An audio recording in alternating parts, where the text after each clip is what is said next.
Hi. So as mentioned before, we are now trying to sort everything together a little bit with Ramped Pyrolysis oxidation. So I skipped the theoretical part since it already has been done by Malte completely.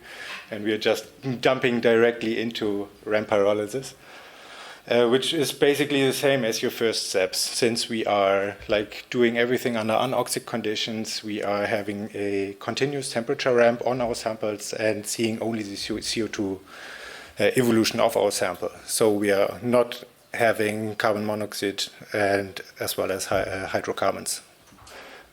Can unfortunately not be measured with this device. So we therefore developed an RPO system at RWE that is based on a Solitok, which is a commercially available device, which I think many of you know already. So we modified it a lot. I will get in detail to it a little bit later. Mainly speaking, we are trying to remove inorganic carbon, which has a huge impact on everything we are doing right now.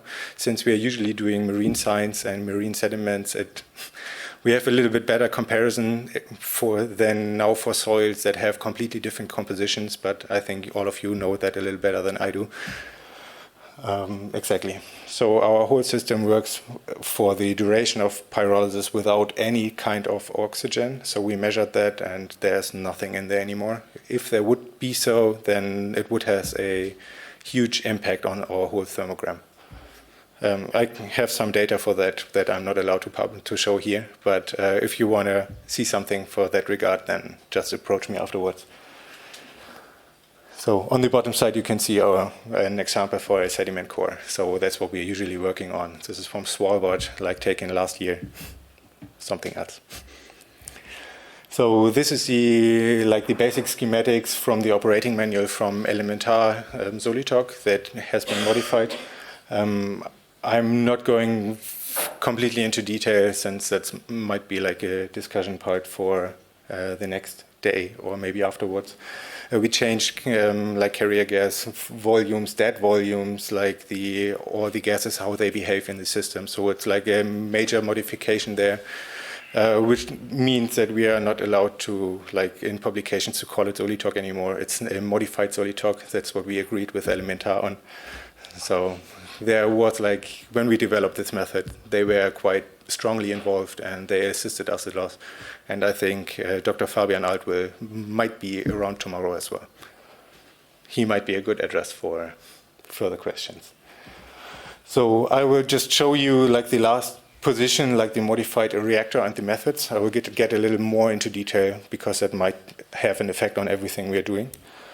Except for the usual reactor, since many of you know the Solitok already. So there's usually just platinum catalyst. So there's not too much going on in this reactor. It's just like we usually used for oxidation purposes and TLC quantifications. Since we have a little bit different approach, we added copper oxide for oxidation. We have silver wool to get rid of all these halogenides, as well as since we are acidifying our samples. Otherwise, we would have issues in our sampling line. Might be same for you, Malte, where you might have effects or artifacts in your sample results. And in our whole setup, there are zeolite traps involved as well, so that we can trap CO2 fractions out of our thermogram and do radiocarbon analysis afterwards. That's not relevant for this project, but if you have something to do in that regard, just approach us. This is how one of these thermograms look like. So this is a real mixed marine sediment, so MMS, written on the left top side. This is a natural sample, and this is how our method is developed. So first we want to get rid of all ambient oxygen and everything, as you had in your method as well, flushing, just purging the system. Get rid of everything that shouldn't be there, just having carrier gas. Then we have a constant temperature ramp where you can see, I don't know if this works, these shaky line over here. That's not just only my hand, it's also the device. It's only an on and off oven. So especially for lower temperature ramps as we have with 15 Kelvin per minute. So the system is not ideal at lower temperatures. So starting at roughly 200 degrees Celsius, it will get a little more stable, but otherwise it's just like every heating impulse has a huge impact of everything that happens, which might have a result at the very first fractions as well. So if you like overpowering the temperature, then you might already get some carbon dioxide out of your sample that you initially don't want it to have. And I think, as far as I remember, your temperature ramp looks quite shaky as well, right? Yeah. So this is one thing what I think might be improved, depending on how you want to pre-treat or post-process your samples. And in the end, quite important for us is so these steps here, which is like flow of our lens. So I don't get in further detail for that one, right? This indicates like applying oxygen to our line to do like a kind of after-burning process to get rid of all the non-pyrolyzable positions in our sediment. So everything that remains in either the system or the sample is like just burned at 900 degrees. That we have like a, completely carbon-free sample afterwards and have all carbon out of our sample. And it can be used for like ratios between non-pyrolyzable fraction to pyrolyzable fraction. But that's one thing I think Manu will talk about. Exactly. So I will take over showing you some of our preliminary data. So this is again one thermogram, or actually a couple of them laid above each other. And this is actually for the Lufa 6.S. And what you can see are basically two features. Now here in the blue rectangle, you see the oxidation peak Malte just talked about. And then down here, this is the pyrolysis part. And in the further steps, we will just look at the pyrolysis part. However, we use that combination of the oxidation and the pyrolysis, integrating the different peak areas to basically get two quite important parameters. One is when we compare the pyrolysis and the oxidation part to one another, we basically get a pyrolyzable fraction or a non-pyrolyzable fraction. And these are representative either for the labile or not representative, but indicative for a more labile fraction to a more recalcitrant fraction, right? So oxidation is recalcitrant and pyrolysis is more labile. And additionally, we get TUC values of the entire systems. And these are quite precise, just to give you a little hint. Right. So when we started working with that, we first wanted to know like how good is our system with salts, because generally, like Malte said, we work with marine sediments. And for that, we started... We did replicates for two soils, the one that I showed you before, the 6S and the 2.2A. And here you see plotted just for the control, the upper and the lower parts. And we're relatively happy with how these thermograms look like. You see the first shoulder. Can you see that? Nope. The first shoulder here is not as prominent in some of them, but in general it looks relatively similar. However, if we then go into the data of the 6S, this looks completely different, and we were really not happy. We can see that here two runs, they look very similar to one another, but another run looks completely different, and that both for the top and the bottom. So we thought, okay, maybe this is due to some heterogeneity.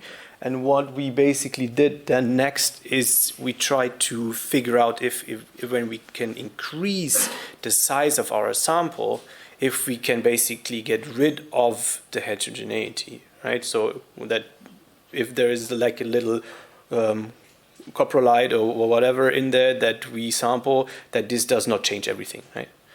So again, for here plotted, the dashed line is for the 750 and the dotted line is for the 1.6 gram sample. it looks relatively, okay, 5 minutes, all right. It looks quite good. Again, the shoulder in the beginning is a bit different, but if we look at the big volumes, it looks even worse. It's really not happy with that data. So the big question was first, and on your cheat sheet you already know what the difference is. It's that we have a difference in the pH of the samples, right? The 2.2 is an acidic soil, where the other one is a neutral soil. Further, we changed a bit of our pre-treatment of the sample. We went down from the 0.5 molar HCl to the 0.1 because we were a bit scared that we would destroy our infrared detector in the instrument, and that we wanted to avoid that for sure. So these are most likely carbonates that interfere with our system. So the big question in the end then was how much acid is actually needed. So we need to remove the carbonates, that's for sure. But when we look at some work that our colleague Junji Wu did, is that when we see that if we add more and more acid to those samples, is that we then also change our thermogram. But surprisingly, just in the topmost part of this sediment core, right? So in the shallow parts, we change the thermograms, whereas if we go deeper, then they stay relatively the same. So this makes it really, really difficult for us currently to figure out like what are we actually going to do with that. I tried to speed up a bit. So what we then also did is look at the extracts. So you see the lines are pretty shaky. So this was the first fraction that Lucilla just showed earlier. And here we really add the absolute minimum of the carbon that we need for the system. So following up with that most likely doesn't give us very good results. However, it looks the B fraction, so the NPP fraction, looks for me is the most promising currently, because there we actually see really strong differences between those different treatments.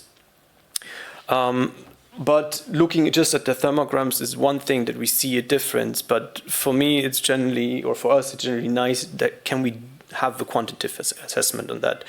And here we used like the Hemingway 2016 Ramped Pyrolysis model, which basically what it does is it turns it into energy space, so it gives an activation energy rather than a temperature.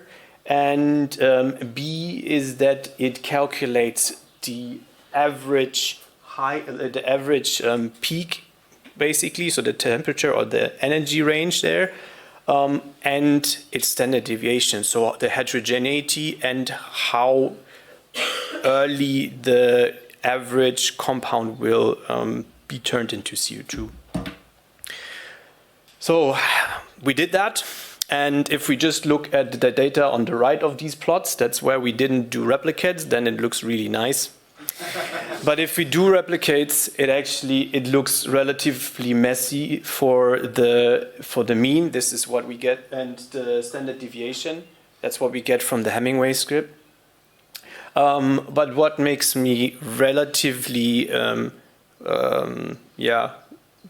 positive is that it basically the same comment as earlier we got from the just measuring the electrode conductivity, is that when we look with this modern instrument to determine TOC, there we can actually see trends that emerge, right? It's not pretty, and I think a lot depends on figuring out how we can actually pre-treat our sample properly, but we get data that we can work on, I think.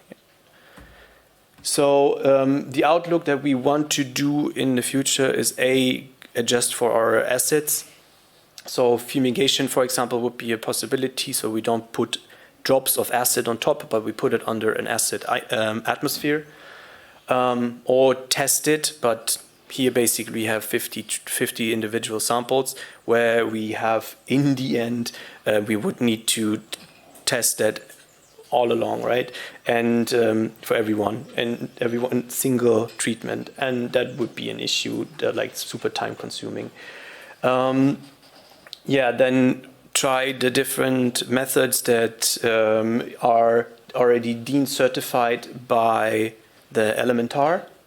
And the other would be to not do this conversion step. So we basically have two conversions. One is where we smoothen the temperature line, right, in the beginning, so we don't have these hops. And the second one is with the Hemingway script. So maybe we have also a bit of an issue with the conversion in there. And last but not least, to focus on those extracts from Lucilla, which are the most promising currently. Okay, thank you.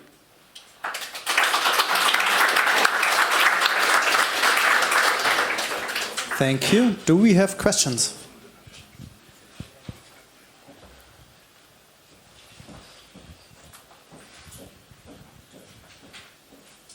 Thank you very much. I have a question actually for Mathilde and Sheila. You've shown the impact of pH, but we know also that a big driver of the organic carbon dynamics is the so-called carbon saturation of the soil. Some people use the organic carbon to clay ratio. Some people just use clay as a factor. Have you tried looking at the data using this variable clay, and did you have any interesting results to share? I can be very short about this. I haven't looked into that yet.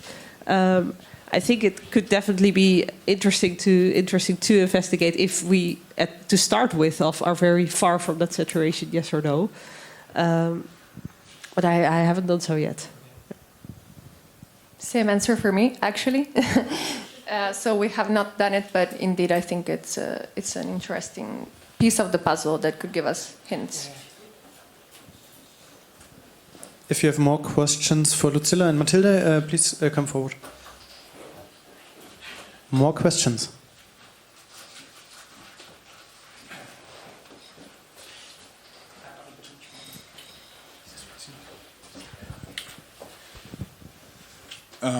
Yes, I have a question to all three of you, or basically to the whole audience. I'm just wondering whether we have a background issue also, because the organic carbon pool is huge already, and how much do you expect would add to that pool based on the treatments? I mean, that's a fraction of what's there. So is this... And then the other thing is that, the three fractions you described there, they're functional, but maybe they're also sort of artificial because it's based on how you do the chemistry. Is the dynamics between those fractions such that you can explain differences? I don't know how fast things are changing, but I can imagine that at the end things go from a more labile fraction to a more stable fraction, right? I guess the second question is mostly related to you. What I can say about the first question is that with the Rock-Eval analysis, although you calculate total organic and inorganic carbon, the way how you calculate those indicators looks also more at the relative changes rather than absolute changes. So if the absolute change were really small, but you might, for example, only lose the most labile part, or you would have a conversion from a more labile part to a more stable part, you would hope that ends up in those indicators that you calculate. So I think you're absolutely right that you might look at very small changes to a very large pool. But because you look more at, let's say, qualitative or relative changes, you would hopefully not, have a problem there with that. Do you want to say something? Yeah, I think it's just the time scale also the issue, right? I mean, it's already a quite long incubation experiment with 2 years. So I guess this is always dependent, like the soil organic carbon accumulated over hundreds, thousands of years, right? And then if we just look at 2 years, This just may be too small, right? And like I've tried it before with another incubation experiment to look into this, and it also did not show anything. And here I was hopeful that because we put such a strong like addition to the soils that you actually see something relatively quickly, also what we need in terms of carbon sequestration. But yeah, it's definitely right. So I like to add to that some other thinking. Basically, soils are not charged, right? They're neutral. There is a balance between positive charge and negative charge. What I'm adding with rock weathering is positive charge. So I need to somehow come up with negative charge to neutralize that, right? And the most likely candidate is organic carbon that has been munched on, that's missing some of the functional groups, and all of that depends, of course, on pH. But how much is that? You know, at the end, how much cations did I add? It's nothing. So is it real to expect to see changes already, or do we have to add more in order to see some changes in the organic fraction if it works like that? Maybe I can say something. I can say something both about your first question and actually the second. So concerning the sequential extractions, right? Once again, the pools are operationally defined. So how much do they actually extract? The pool that we want them to extract is also a topic of debate, and it will vary, right? But linked a little bit to the time scale that you were talking about, not in this experiment, but in a field experiment that we did in Belgium. I did sequential extractions at several points in time, and I could see that the first fraction, which is the one that is weakly bound to the soil exchangeable complex and is therefore the one that I maybe expect to change more quickly, we already observed changes in that fraction right 3 months after application, and then they died down, right? But I do think that, especially for more labile pools, we can see a signal that there is a bit of a change already before. For the more and more, let's say, stabilized, right? I do believe that longer timescales are necessary to see changes. But yeah, there was it. And then for your second part, actually, I forgot what I wanted to say. Yeah, sorry, can you remind me briefly? Well, one is about the absolute change, and the other is about the dynamics. Yeah. No, I think I lost it. Maybe I will think about it more, and I think I will talk to you later. Sorry. More questions? I come to you.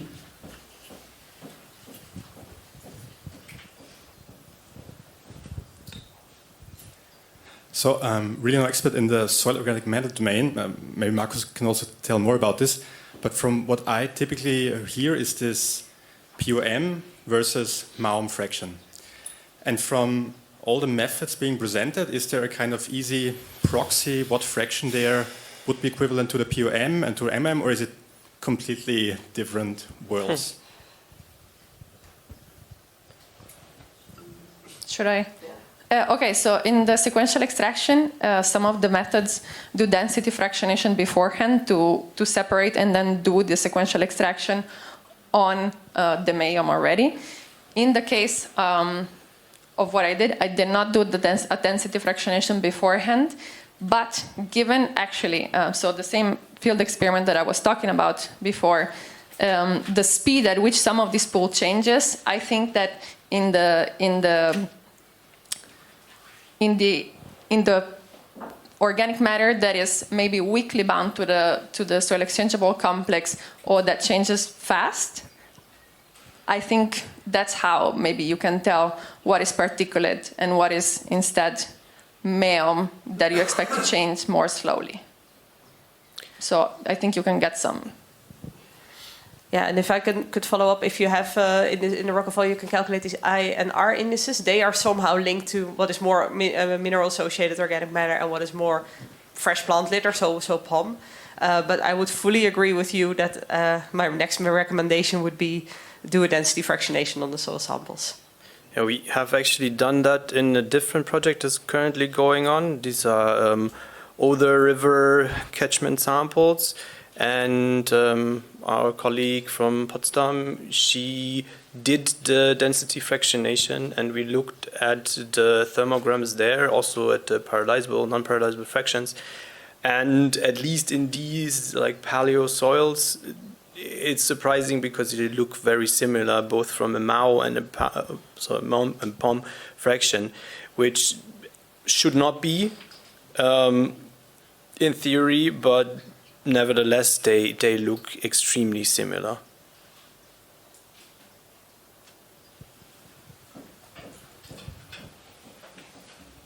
Yeah, so maybe I can add to this that I would say they do not match for cropland soils. So the thermal analysis as well as the extraction is not really related to particulate organic matter and mineral-associated organic matter. It's, at least to my experience. So maybe it would be good to zoom in and look at the actual physical fractions, but at one point it's just following different philosophies to get to an answer. So that's just operational definitions, and you have several of them, and there's a different for particle size or density fractionation than for thermal analysis. I also had a question regarding the extracts, because do you have control of what was actually leached out? Because this was extracted after the 2 years growing season, right? So do you know how much DOC was washed out with over the time? And I would expect actually the largest effect of the feedstock on the hydroxides over time, which maybe matched to that you lost already DOC with hydroxides during the leachate of the experiment in your treatments. That's question one. And question two is, shouldn't this be all normalized to the SOC content rather than looking at concentration per soil? Because you have a potential dilution effect with the feedstock you add to the soil. Yeah, so the first question, I see Jens, maybe he can reply better. So regarding the DOC, we have some values over the time which are not covering the entire leachate sampling of the 2 years. We have it in a parallel experiment which we build up in a year later, where you can actually see an increase in DOC and POC leaching after mixing of the buckets. So there are different probably processes leading to the leaching of DOC and POC. But we haven't looked at that data in detail. That's still something we plan to do. Also, we can compare that to CO2 degassing, which we measured. Happy to follow up on that, but I'm sorry that Lucilla can't compare it. Partly we have measurements for aluminium and iron, but that's just, we need to get behind the data. So as you see, we have a lot of data, but there's just limit of time. Yeah. There was a raised hand. Sorry, for your second question, you are talking about the dilution effect because we add the feedstock. Yeah, so I was talking about it with some colleagues recently, and it can have an effect. We have not normalized for it. How much of an effect does it have in the end? I cannot tell you. Some things is very little because you don't add so much silicate or so much feedstock. Some other colleagues that I've talked to are convinced of the other way around. So I don't have a definite answer for you at the moment, but it's a crux of the matter also, I think. So this is a question for the last talk for Manuel and Malte. I think this is really exciting because it hints at the possibility to do a complete carbon balance for an experiment. but it seems like you're measuring only the solids. And do you think it's possible to measure also the gas phase, like the CO2, maybe even methane if it's there? Yes. So in which terms? You mean to quantify it or isotopically? Isotopic would be very exciting for me, but even quantification would be quite cool. Well, then Malte. So we thought about isotopic measurements. So we have a Picaro directly at the end of this device, but unfortunately, Picaro doesn't deal so good with helium as carrier gas. So we have some calibration issues and need to go in further detail. But then it would be, of course, quite nice to have like CO2 as well as methane signals and their isotopic composition. Would be ideal, yes. I mean, I'm confident that you can tackle the calibration issue. We For the CO2, I'm not so sure how you would do this. Maybe by freezing it out, by trapping it, then you could get all the CO2 in a This is what Malte had shown here. We have these CO2 traps, but basically what we tried so far is to basically hook the Picaro right at the back. But it just needs manpower that we currently don't have to get everything. We tried it, we played around with it for 2-3 days, but currently we just don't have the time to get this done. But there is a group in China who actually managed to do that. They have an online method for that. And this is also why we got this instrument. So the idea is to separate these different fractions, or like maybe we have to not have a continuous temperature ramp, but just go up, wait a bit, let it cool down, let all the CO2 be, the organic matter converted into CO2, so we have a baseline separation, and then go on. And that's also what we do with radiocarbon. Yeah. So this is where this instrument is actually going to, right? Well, thanks.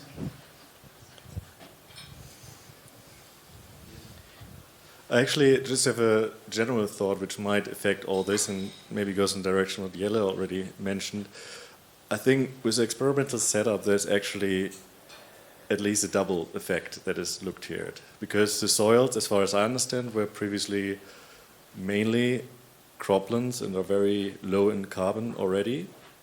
So, and now there's a big input of roots from the grass. So I think that there's just the soil itself, even the control, just take up a lot of carbon by the root biomass, because we know that roots contribute largely to mineral-associated organic carbon, stabilized carbon. So I think the whole effect of what happens with the feedstock, is it a potential to get more carbon into the stable pool, is kind of overlaid with a, let's call it a land use change effect from cropland to grassland. So it's just a double effect. That's why I think it could be very tricky to identify differences now in the compositional change, because you first have a huge root input in a soil that is not used to so much root input, which makes like all the quality across the controls and your treatments very, very similar. That's just the assumption that came up to my mind when I saw all the presentations here from before as well. And another thought that I just had, because we talked about microbial biomass or microbial responses. So actually the first extract you do is microbial biomass. That is standard protocol for extracting necromass from soils. So actually there is information on microbial biomass in this data set, in this experiment. And what is surprising that you don't have any differences in it. So that means it goes in this direction that actually all is kind of equilibrating to a new condition at the moment, or in this experiment, that you have the same amount of microbial biomass, either coming from external, that you have like the same input of the rainwater coming in there, which already includes some microbial biomass, or that is also related to this change to very productive grasslands just by the experimental design. So I don't know if this is a question or just comments, but I don't know, but some non-ordered thoughts as we had before. I think based on what you said, also two things came in mind. The first is that, this morning when I talked about the productivity changes, you do see some differences in above-ground biomass between treatments, especially for the steel slag ones. So maybe it is worthwhile going or digging more closely into those treatments specifically. because for the steel slag, of course we don't know anything about the below ground biomass, and if there was a difference in the root-shoot ratio and things like this. So whether there were also differences in below ground biomass input, but it might be worthwhile focusing specifically on those. And then I had a second thought, and I forgot it, of course. I can maybe continue. Yes. So there's one very striking thing for me is that when we look at, like when we use our instrument and we look at environmental data, so if we go out and we collect samples, we can very well pick them apart on our thermograms, right? And also with the oxidation peak. Even if we go down core in marine sediment cores, for example, we get these super beautiful profiles of all the parameters, right?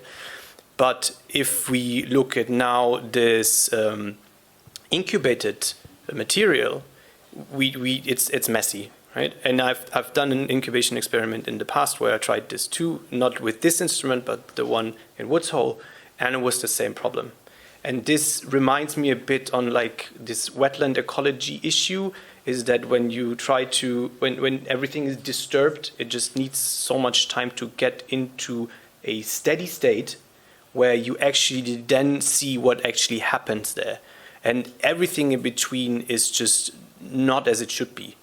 And that's what I tried to mention a bit earlier with maybe it's just not enough time. Oh, actually, I've realized what I wanted to say. Also had to do with the duration of the experiment. That, of course, most pot experiments that are done, they last for a shorter amount of time. But now they last for 2 years. So looking back at what you said about this sort of equilibrium, maybe the treatments all have already evolved into this sort of stable state, so that the effect of the treatment might have diminished already to some extent after 2 years. That's just a thought that came in mind, at least for the microbial activity. So that when the feedstocks were added, you would, if you had done the same measurement after 1 or 2 weeks, you would have probably seen a huge effect. But maybe that has been cancelled out already after these 2 years. I don't know, just a thought. Maybe just adding on this.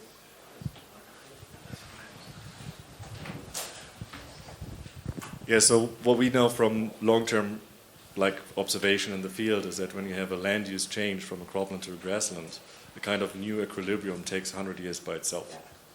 So if you have an experiment where you add the grass and it was a cropland before, then you have 100 years that you reach actual equilibrium. That's why maybe it needs to be done on a soil that already is used to a lot of grass, like grassland soils, or using a similar crop that was grown on the crops, which makes the whole experiment a little bit more complicated and is not feasible to what is started now. But just think about that there is this land use change effect kind of, and it's somehow, I have the feeling that some of these analysis needs to be normalized to the input that you actually have to the soil, to normalize what is the actual effect.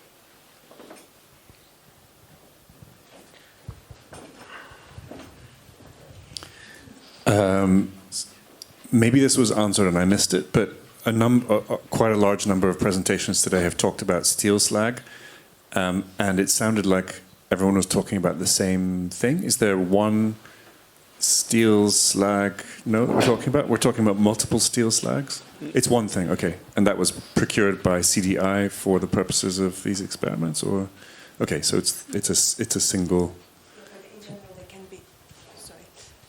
Just to clarify, they can be quite different types of steel slag. So with a different type, you might have had different results. That's what I want to point out. But it was just one steel slag that we used, Do we have one last question, or do we close it? We move on. Thank you. Can I add something really quick? Like, I feel like what we do here is super nitty gritty and everything super small scale. And at least the talks that I had with Jens and with Malte together, like one of the big questions was also like the instrument that we use is relatively cheap and it's relatively fast. And we wanted to figure out if we can actually use it to have like a high throughput analysis that gives us some data that can be used as an indicator for commercial use. And currently, I would say like not on such a short time scale, but I think this is something to keep in mind. And what we actually, like the three groups of us currently do, goes way above that goal. And that's why what I said earlier. I think this idea this morning to just look at electroconductivity or these simple measurements that can be done really, really quickly, I think may have the biggest impact in the long run, if we can figure that out. Thank you to the four of you. Thanks to myself, I guess. Jens.